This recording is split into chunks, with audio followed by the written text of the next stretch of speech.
So what do you hope to find out there today? Maybe a good bench, some trees, picnic area. If there's any ponds or rivers, that'd be pretty cool. All right.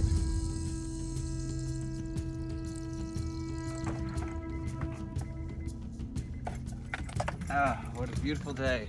I'm so excited to see what's out here.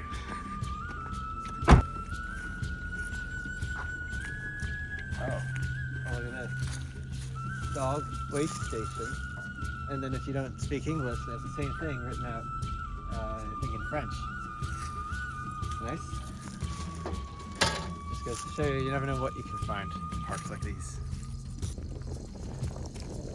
Here we got the kayak and canoe launch.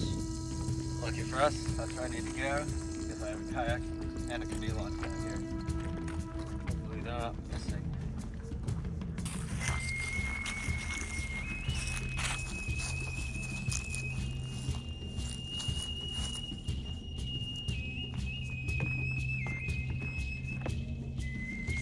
So, see all this big old patio here?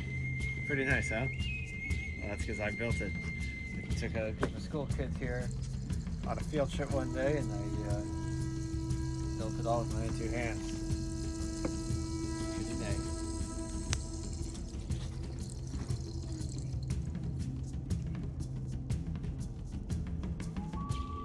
Oh, wow. Okay, now look at this. This is a real tree. This must be a reconstruction. There's no way one of these would survive this. Is what the Native Americans used to use.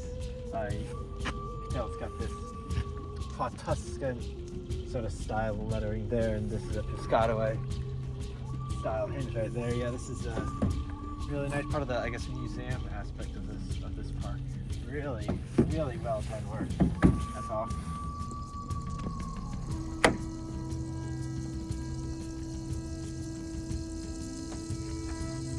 All right, so getting down the beach now. I'm really excited to see all my canoes I left here this morning.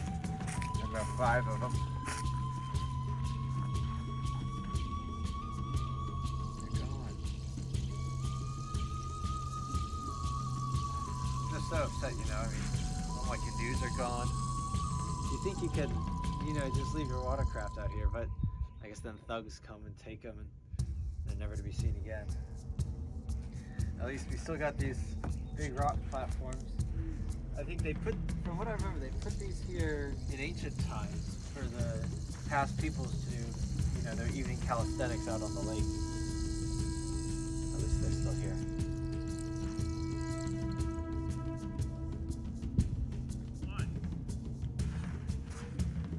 One thing that's great about this place is how clear the water is, and you can see right into it.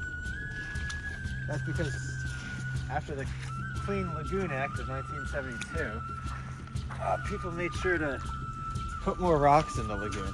And these things actually do a great job of filtering the water. And they even make it potable, it's safe enough to drink. So.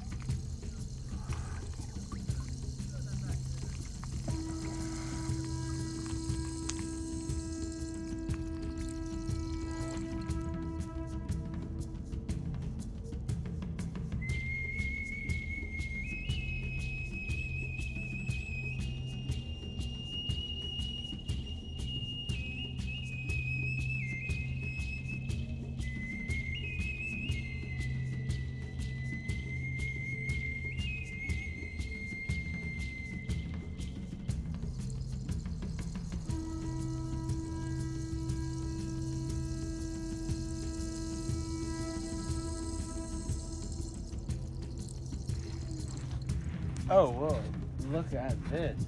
This is amazing. I guess it's like a little house with a roof. It's got this amazing old timber that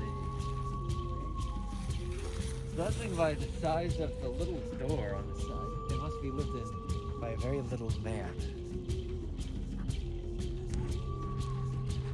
Like the vegetation is getting pretty thick. I don't know if we're going to be able to make it through this brush. Luckily, it looks like there's an old medieval bridge they've built over the marsh. Let's go check that out.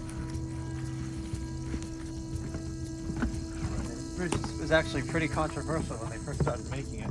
A lot of people didn't want it to be built, but in the end, you know, the railway special interest groups won out. The railways always win. Oh, Billman.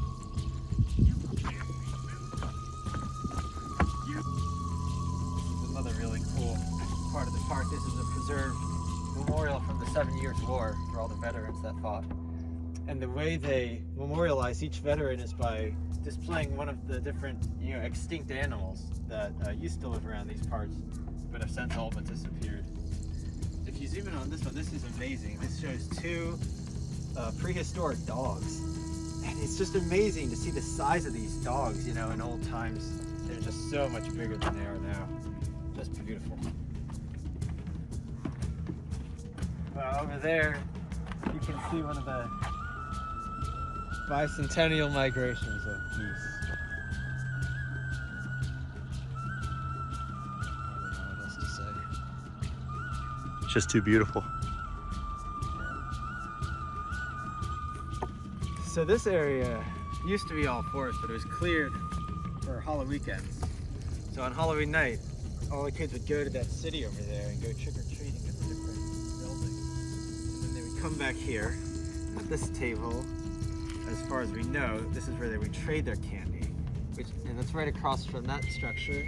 That's the Campanile de San Muffin. That's where the Muffin Man would keep watch and keep an eye, making sure no one was stealing anyone else's candy. And then after that, they would go to the other tables all around here and eat their candy.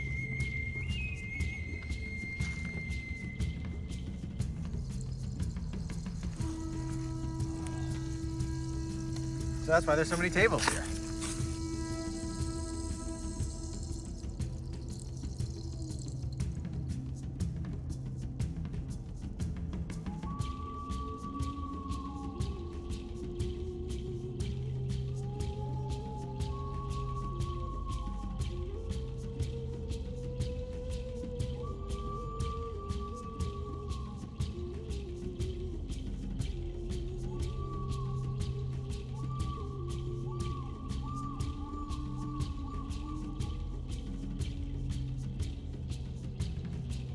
So you can see there's an assortment of different types of buildings here. Now this small, little dinky looking one, that's actually where the CEO lives. All right, he's the most important person in the neighborhood. This big one right there, that's just where the nitwits would live. This sort of medium-sized one, that's where all the salespeople lived. And this over here is the bicycle repair shop. So let's go check out the big one.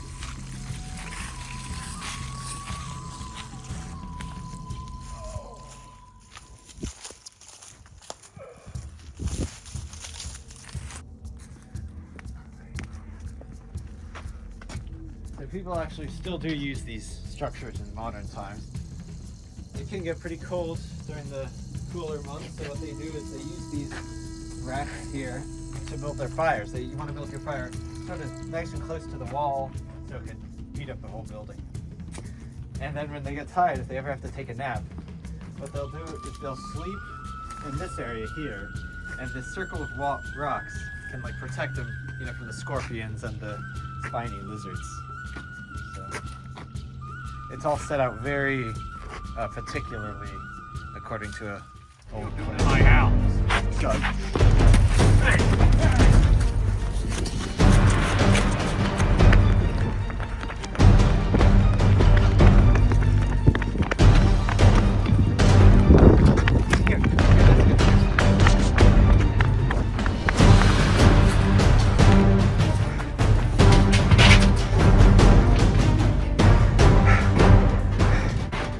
Hopefully no one looks in here.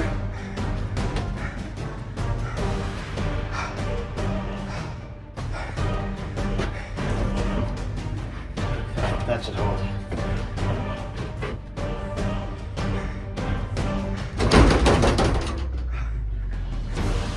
Safe in here. Get it out of here quickly.